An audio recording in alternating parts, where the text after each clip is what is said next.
తాకట్టులో ఉన్న బంగారాన్ని విడిపించి ఆ రోజు ఆన్లైన్ ధరకే కొంటుంది కొమ్మూరి గోల్డ్. నమస్కారం అండి. సుమన్ టీవీకి స్వాగతం. నేను గీతాంజలి. ఇవాళ మనతో పాటు ఉన్న అతిథి శ్రీ జగదాంబ త్రిశక్తి పీఠం పీఠాధిపతులు, ప్రముఖ ఆధ్యాత్మికవేత్త బనారస్ బాబు గురూజీ. వారితో మాట్లాడదాం. గురుగారు నమస్కారం అండి. శ్రీమాత్రే నమః. శ్రీమాత్రే నమః. గురుగారు, మరొక సందేహం అండి. సాధారణంగా అందరికీ వచ్చేటువంటిదే. అంటే ఒకరు వేసుకున్న బట్టలు మరొకరికి దానం ఇవ్వచ్చా? అలాగే ఇంట్లో అక్క చెల్లెళ్ళు ఉన్నా, లేకపోతే ఒకే వయసు వాళ్ళు ఉన్న అన్నదమ్ములు కానీ ఎవరైనా కానీ ఒకళ్ళు బట్టలు వేసుకుంటూ ఉంటారు. అలా వేసుకోవచ్చా?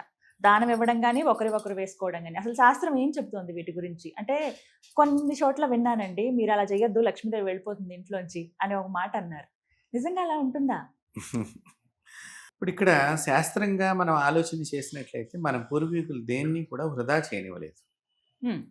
అది మనం గమనించుకోవాలి. ముఖ్యంగా మనం మన దగ్గర ఉన్నటువంటి వస్త్రాన్ని ఇంకొకరికి దానం చేయటం మూలకంగా తప్పు అనేది ఎక్కడ లేదు, ముఖ్యంగా ఆలోచన చేస్తే. అయితే ఇక్కడ ఈ దానం చేయటం అనేటువంటి దగ్గరికి వచ్చేసరికి పాత బట్టలు దానం చేయాలా, కొత్త బట్టలు దానం చేయాలా, పాత బట్టలు చేయొచ్చా చేయకూడదా అనేటువంటి, కొత్త బట్టలు ఎట్లాగో మనం దానం చేయటం అనేది చాలా మంచిది. సరే, పాత బట్టలు చాలా ఉండిపోయినాయి. ఇప్పుడు ఏమిటంటే ప్రతి ఒక్కరికి బీరువా తీస్తే కింద పడిపోయేటువంటి వస్త్రాలు ఎక్కువగా ఉన్నాయి.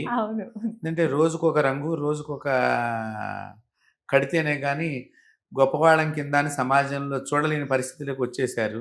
ఇవి కూడా ఎక్కువైపోతున్నాయి.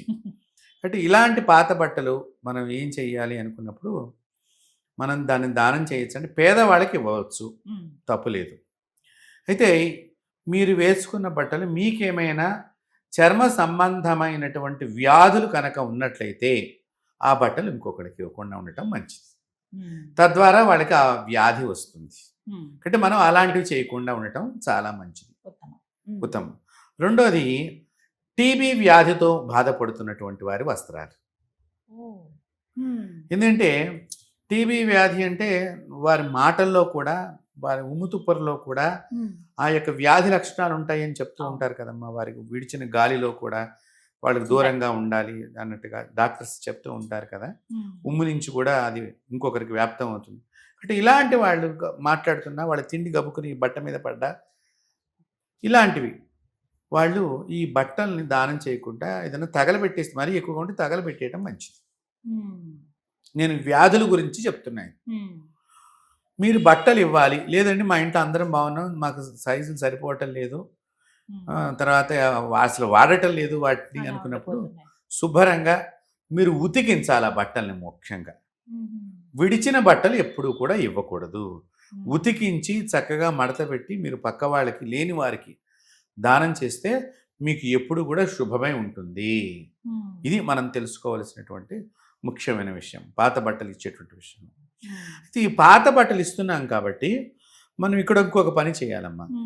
మీరు మీ దగ్గర 10 జతలు ఉన్నాయి, ఇంత అన్నం ప్యాకెట్ 10 రూపాయలు 100 రూపాయలు దాని మీద డబ్బులు పెట్టి కూడా ఇస్తే ఇంకా చాలా పుణ్యం వస్తుంది. ఇది చేయటం మూలకంగా అంటే వస్త్రదానము, అన్నదానము, దక్షిణా సహితంగా ఇచ్చిన వాళ్ళ మొత్తం. ఎప్పుడు కూడా మన పూర్వీకులు ఎవరన్నప్పుడు ఇంటికి ముత్తైదువులు వచ్చినా సహజంగా మీరు ఆడవాళ్ళు 1 రూపాయికైనా పెట్టకుండా జాకెట్ ముక్కలో తాంబూలం ఇచ్చేవాళ్ళు కాదు. అంటే దక్షిణతో ఏదైనా ఇవ్వాలి అనేటువంటిదా. కాబట్టి వాళ్ళు పేదవాళ్ళు అయినప్పటికీ కూడా మనం ఇచ్చేది ఇంకో రోజు ఉపయోగపడుతుంది. ఆహారం ఆ రోజు తింటారు, ఈ 10 రూపాయలు 100 రూపాయలు ఇంకో రోజు ఏదైనా తెచ్చుకొని తింటారు, ఈ బట్టలు కట్టుకుని.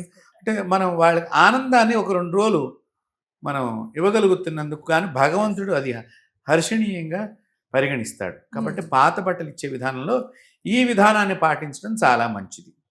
అయితే మీరు అడిగినటువంటి సందేహం, ఇప్పుడు మనకి ఈ చేతబడి బాణామతుల దగ్గర వాళ్ళు వాడిన వస్త్రం ఏమైనా ఉంటే పట్టుకురండి.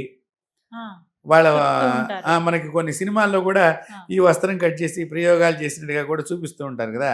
అందుకని వీళ్ళకి భయం అన్నమాట. అంతేగాని ఇవ్వకూడదు అనేది ఎక్కడా లేదు. అంటే ఇది బయట వారి వరకు. ఇప్పుడు ఇంట్లో ఉండేప్పుడు మీరు బాగా గమనించండి. పూర్వకాలం, ఇప్పుడు ఇంత బట్టల షాపులు ఇవన్నీ బాగా వచ్చినాయి, డబ్బులు కూడా ఇప్పుడు బాగా చేతుల్లో తిరుగుతున్నాయి అందరికి. కానీ పూర్వం బట్టలు కొనుక్కోవాలంటే సంవత్సరానికి ఒకసారి ఏవో ఒక జత కొంటే కొన్నట్టుగా ఉండిన రోజులు నిజం. చాలా మేము కూడా చుట్టం జరిగింది. అప్పుడు పండగ వచ్చిందంటే అప్పుడు మాత్రమే, అప్పుడు ఏదో ఒక్క మాత్రమే పండగకి కొనేవాడు సంవత్సరంలో ఒకసారి. మరి అప్పుడు అన్నయ్య బట్టలు తమ్ముడు వేసుకునేవాడు. ఉమ్. స్కూల్ యూనిఫామ్స్ కానీ మీరు బాగా అబ్జర్వ్ చేస్తే అవును. కొద్దిగా దాన్ని సరి చేసేవాళ్ళు. అవును. మళ్ళీ అక్క బట్టలు చెల్లెలు వేసుకోవటము ఇవన్నీ జరిగినాయి కదా. అప్పుడేమి ఈ అనుమానాలు లేకుండా హాయిగా వాడుకున్నాం, అవును. ఆనందంగా వాడుకున్నాము. హాయిగా పుస్తకాలు కూడా చదువుకునే ఇప్పుడు అట్లా వాడుకోవట్లేదు. ఉమ్. నెక్స్ట్ వేరే మారాలని చెప్పి ఇదంటే ఏంటంటే ఇది మనము ఒక రకంగా ఇప్పుడు చేస్తున్న పని ఉమ్. దరిద్రానికి సంకేతం. అవునండి. మరి అంతే కదా. ఉమ్. పూర్వం టెక్స్ట్ బుక్స్ ఒకరి నుంచి ఒకరు వాడుకుంటూ వచ్చేవాళ్ళం. వాడేవాళ్ళం. ఇప్పుడు నేను వాడను, నాకు కొత్తగా ఉండాలి, నాకు నీట్గా ఉండాలి, అవి ఉండాలి ఇవి ఉండాలని చెప్పేసి మేమేమైనా పేదవాడమా పాత పుస్తకాలు వాడటానికి అని మనకు మనమే ఉమ్. డబ్బుని తగలబెట్టుకుంటున్నాం. ఇండైరెక్ట్గా ఉమ్. వేస్ట్ చేసుకుంటున్నాం. వేస్ట్ అవుతుంది. అవును. చాలా వృధా అవుతోంది. ఉమ్. దీనివల్ల ఏమవుతుంది, చెట్లను కొట్టేస్తున్నారు. పుస్తకం తయారు కావాలంటే పేపర్ కావాలి కదా, అవును. పేపర్ చెట్ల నుంచే కదా వస్తుంది. ఉమ్. ఇట్లా అన్ని ప్రకృతి లోపల మళ్ళీ మీరు బాగా గమనించండి, ఈ రోజుల్లో పిల్లలు పేపర్లు ఊరికి ఇట్లా పుస్తకాలు ఇలా చించేస్తూ ఉండేవాడు. ఉమ్. మా రోజుల్లో అలా చించేవాళ్ళం కాదు, అమ్మో, అసలు ఎంత పెద్ద చాలా తప్పులాగా. నీట్గా పెట్టుకునేవాళ్ళం, అవును. చాలా జాగ్రత్తగా పెట్టుకునేవాళ్ళం. కాబట్టి ఇట్లాగే ప్రతిదీ కూడా అప్పట్లో జాగ్రత్త ఉండటం మూలకంగా ఆ పెద్దలు అలా నేర్పటం మూలకంగా 10 మంది ఉన్న ₹1 సంపాదనతో కూడా ఆనందమైన జీవితం ఉన్నది. దానికి కారణం ఆ ఇంటి ఇల్లాలి యొక్క గొప్ప చమత్కారం, ఆవిడ తెలివితేటలు అవన్నీ కూడా ఆవిడ పోషణ, ఇంటిని ఎలా జాగ్రత్తగా. ఇప్పుడు 100 లక్షలు వచ్చినా కూడా నడపలేనటువంటి పరిస్థితిలో నేటి సమాజం ఉన్నది. కాబట్టి పాత బట్టలు దానం చేయాలనుకున్నప్పుడు శుభ్రంగా ఉతికి, ఇవ్వాలి. ఇంకా వీలుంటే ఇస్త్రీ చేసి ఇవ్వండి, తప్పు లేదు. ఉమ్. ఒకసారి చేసి ఇస్తారు, ఇస్తే మహా అయితే ఉమ్. నీట్గా కనిపిస్తాయి. తీసుకునేవాడు కూడా ఆనందంగా బాగున్నాయిరా అని చెప్పి తీసుకుంటాడు. ఉమ్. ఇలా తీసుకుని మళ్ళీ వాడు డస్ట్బిన్లో పడేసేటట్టుగా ఇవ్వడం. ఇది మామూలుగా ఇవన్నీ పైన. లో దుస్తులు అస్సలు ఇవ్వకూడదు. ఉమ్. అవును. మనకి లో దుస్తులు అంటే చొక్కా లోపల ఉండేటువంటివి, ఉమ్. ప్యాంటు లోపల ఉండేటువంటి వాటిని మనం లో దుస్తులు అంటాం. ఉమ్. అలాంటివి ఎప్పటికీ అస్సలు కూడా ఇవ్వకూడదు. ఇవ్వకూడదు. మనం వాటిని ఉమ్. కట్ చేసి పడేయటమే తప్ప ఉమ్. అవి ఎవరికి ఇవ్వకూడదు. ఉమ్. అంటే ఇవి మనం తీసుకోవాల్సినటువంటి జాగ్రత్తలు. వస్త్రాల విషయంలో రోగంతో బాధపడుతూ ఈ టీబీ వ్యాధులు కానీ, సొరియాసిస్ కానీ, కుష్టు వ్యాధితో బాధపడుతూ వాళ్ళకు కూడా కొంతమంది ఇంట్లో మంచి డ్రెస్సులు వేసి చుట్టాలు వచ్చేసరికి నీట్గా చూపిస్తానికి కూర్చోబెడతారు. వాళ్ళ బట్టలు మళ్ళీ మనం అవి కొంచెం ఆ పుండుకు సంబంధించి మరకగా పడితే తీసేసి ఎవరికో ఇస్తారు. మళ్ళీ వాళ్ళకి ఆ వ్యాధి వస్తుంది కదా. కాబట్టి అలాంటి పనులు మాత్రం దయచేసి చేయొద్దని నేను మన ఇది ఖచ్చితంగా ప్రేక్షకులందరికీ పాటించాలి. కూడా తెలియజేస్తాను. చాలా చక్కగా తెలియజేశారు గురువుగారు. ధన్యవాదాలండి. శ్రీమాత్రే నమః.